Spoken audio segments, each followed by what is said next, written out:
নমস্কার বন্ধুরা, মানি ম্যানেজ চ্যানেলে আপনাদের স্বাগত। আজকের ভিডিওতে আমি আপনাদের সাথে একটা পিএসইউ ব্যাংক নিয়ে আলোচনা করব। কারণ কি এই মুহূর্তে পিএসইউ ব্যাংকগুলো এখন একটা হাই ডিমান্ডের মধ্যে রয়েছে। যদিও নিফটি ব্যাংক গতকাল একটা নেগেটিভ ক্লোজিং দিয়েছে, মানে নিফটি ব্যাংকে একটা নেগেটিভ ট্রেন্ড দেখেছি আমরা, কিন্তু তাতে কিছু অসুবিধা নেই। কারণ কি এমনিতে সিচুয়েশান খারাপ, সেই জন্য নিফটি ব্যাংক একটু নেগেটিভ ট্রেন্ড দিয়েছে, তাতে অসুবিধা হবে না।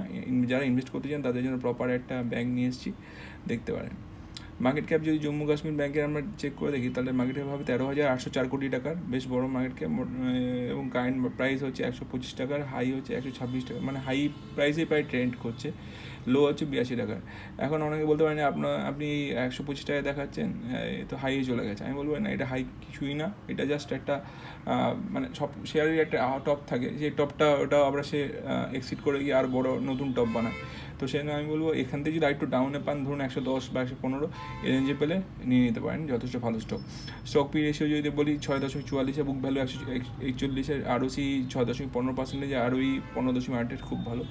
এবং সেই জায়গায় দাঁড়িয়ে বাদবাকি যদি স্টকের আমি পি রেশিও পিআর কম্পারিজন করি, সেই পিআর কম্পারিজন করলেও জম্মু কাশ্মীর সবচেয়ে লো পিতে আমরা পাবো, এবং সেখানে ইনভেস্টমেন্ট করার মতো প্রপার জায়গা আছে।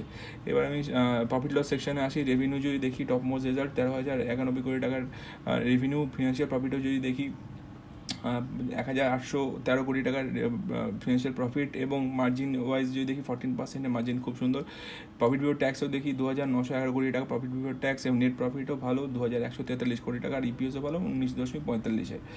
এবার আসি স্টক সিএজিআর প্রাইস, 10 বছরে 7%, 5 বছরে 34%, 3 বছরে 36%, 1 বছরে 36% রিটার্ন দিয়েছে। কম্পাউন্ডেড প্রফিট গ্রোথ যদি দেখি 10 বছরে 15%, 5 বছরে 30%, 3 বছরে 61% রিটার্ন, সুতরাং খুবই ভালো সেই হিসাবে। এবার যদি আমি স্টকের শেয়ার হোল্ডিং প্যাটার্নে আসি, শেয়ার হোল্ডিং প্যাটার্নে যদি দেখি, পাবলিক হোল্ডিং মোটামুটি আগের তুলনায় একটু কমেছে, 26.58 থেকে 26.62, এবং ডিআই বেড়েছে আগের তুলনায় 5.84%, এবং এফআই বেড়েছে 8.14%, খুব ভালো।